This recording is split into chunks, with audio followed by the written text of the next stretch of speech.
You check, please say and spell your name. Naagaanwewidang Gathir, Naagaanwewidang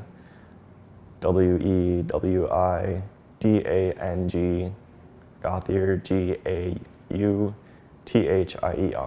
Buju, Naagaanwewidang Indigenous, Mikanak Indo Dame, Minwaking Indonjaba, Omadash Bemidji Inda, Mioma Harmony Co-op, Ain Dajigishwe An Mungom. Hello, my name is Naagaanwewidang. My clan is Turtle Clan. I am from Milwaukee, Wisconsin, but live here in Bemidji. And I'm here at Harmony Co-op speaking today. And I am introducing myself in the traditional way using my indigenous language, the Ojibwe language, or Ojibwe Moin. While I was working at Harmony Co-op, I helped implement the Ojibwe Language Project, whereby we placed Ojibwe language signage throughout the store, labeling certain foods in Ojibwe, and also to different signs to identify the restrooms, our community kitchen, and the garbage, recycling, and compost bins. Harmony Co-op is located in Bemidji in northern Minnesota, which is the traditional homeland of the Ojibwe people. We are the indigenous people of the Upper Great Lakes region, and our homelands include northern Michigan, northern Wisconsin, northern Minnesota, and extend into Ontario and Manitoba. Geographically, Bemidji sits at the center of three of Minnesota's largest reservations: the Red Lake Reservation, Leech Lake Reservation, and White Earth Reservation. The Ojibwe language is classified as an endangered language, meaning that it's in danger of dying or not being spoken anymore. Intergenerational language transmission has not been sufficient to sustain our language into the future. Historically, indigenous languages in the US have been targeted by policies aimed at assimilating Native peoples into white society and separating us from our cultures.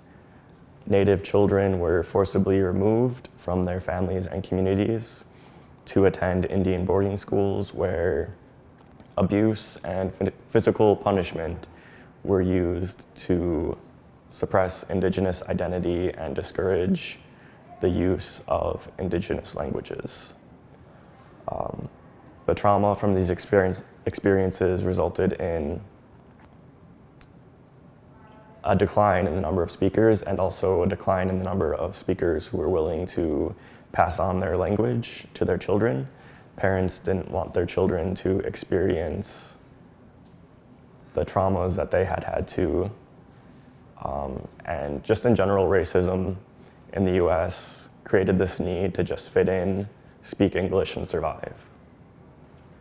So now it's time for us to pick up our language again, start speaking it again. The Ojibwe Language Project here at Harmony helps to recognize Ojibwe people as an important part of the community here in Bemidji. It helps to create a presence of the Ojibwe language in and around Bemidji. It brings our language into a space where it has previously not been welcomed, and in doing so, it creates this natural real-world setting for Ojibwe language use and learning. And it helps to raise awareness, helps to bring attention to the Ojibwe revitalization efforts, so that both Native and non-Native people living here can see what's going on with the language and know of its importance. When talking about the Ojibwe Language Project here at Harmony, it's important to consider the historical context of the city of Bemidji. So Bemidji is what we call a border town, meaning that it's located close to a reservation community, or in this case, surrounded by 3 reservations. So in this area, Native people and non-Native people live side by side, and historically this has caused racial tensions and discrimination. You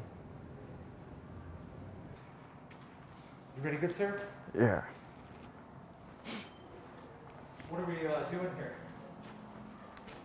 we're gonna go check out some of the produce signs.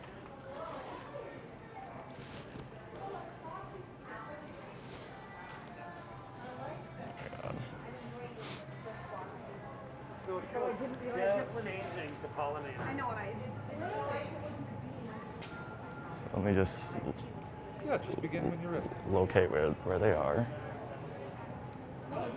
Hi. Nope, you're not in the way at all. You're good. I guess we can start here. What have we got here?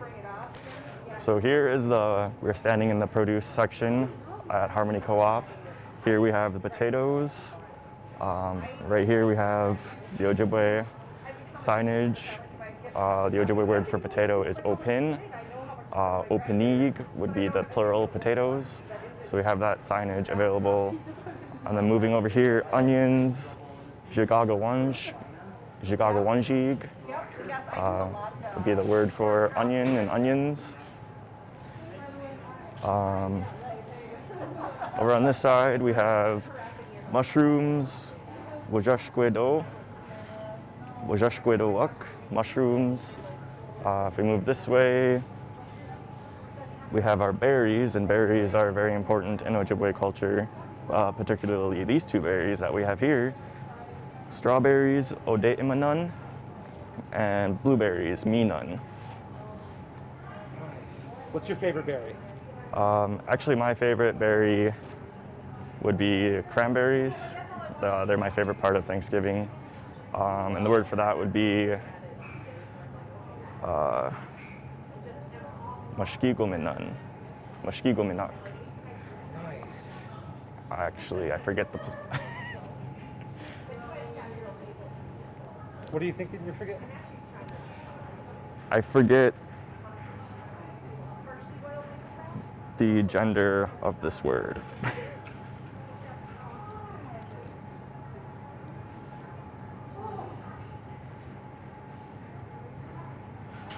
Oh, mashkigominak. Okay.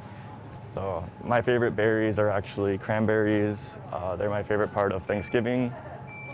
And the Ojibwe word for cranberries is mashkigominak. Nice. Yeah. Where do you want to go next? I don't know.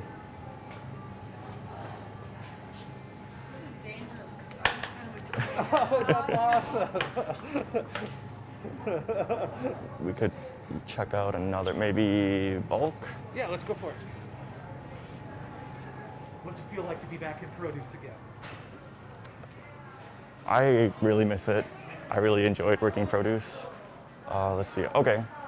So here's an important one, manomin, which is wild rice in Ojibwe. That is probably the most important food to Ojibwe culture is manomin, wild rice.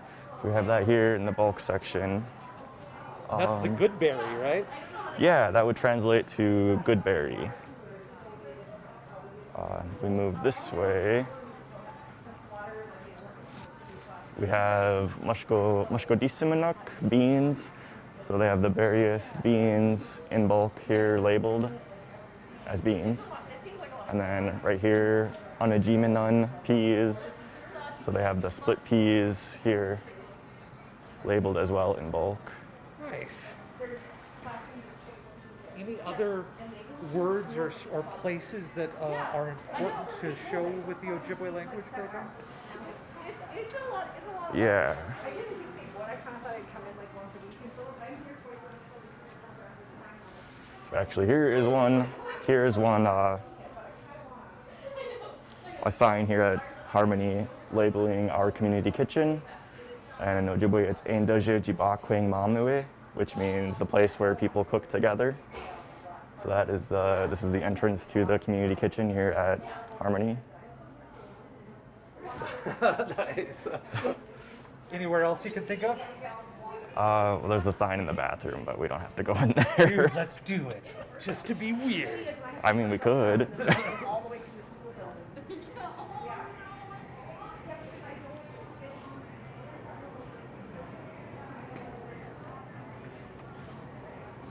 Yeah, there used to be more signs in like this frozen section, but I think they've been misplaced. Hey. Hi. Awkward. Let's go. Since we know no one's in this one. Oh, does it have it on the door? Oh yeah. So here is the label for the bathroom, which is in Ojibwe Naagaanwewidang, labeling the bathrooms. Then on the other side of the door, lock that so nobody walks in on us. So here we have the state mandated from the health department message to the employees. Employees must wash hands before returning to work. So we have that here at Harmony in Ojibwe. Buch jig zi beganinji wat inoki jik, jibwa mada noki wat minawa. And I really like this one because it is mandated by the health department that businesses have this sign in all bathrooms that employees would be using. And here we're doing that in Ojibwe. Very cool. Go for it, you first. Okay. Yeah, I wonder. I don't see it at their sink back there.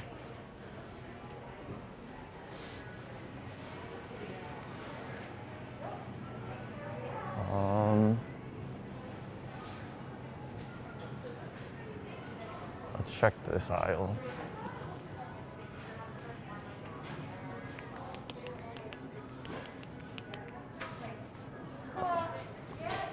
So here we're in the soup section. We have the soup section labeled Naboob. And on this side, we have all the juices, and juice in Ojibwe is washkobagamik. Nice, this is great. Yeah.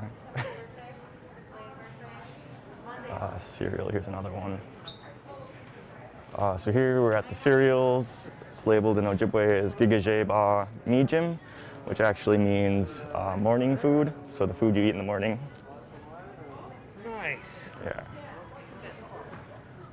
I think that's a pretty good sample of the store. Yeah, that's great. I'm going to go through and get shots on the tripod. Is there anything else we should talk about while we're here together? I don't think so. Nothing I can think to add right now. Well, let's talk before Tuesday, and and we got this. Okay, yeah. Cool. I know the weather's gonna kind of dip down here for a little bit, but we obviously always remember.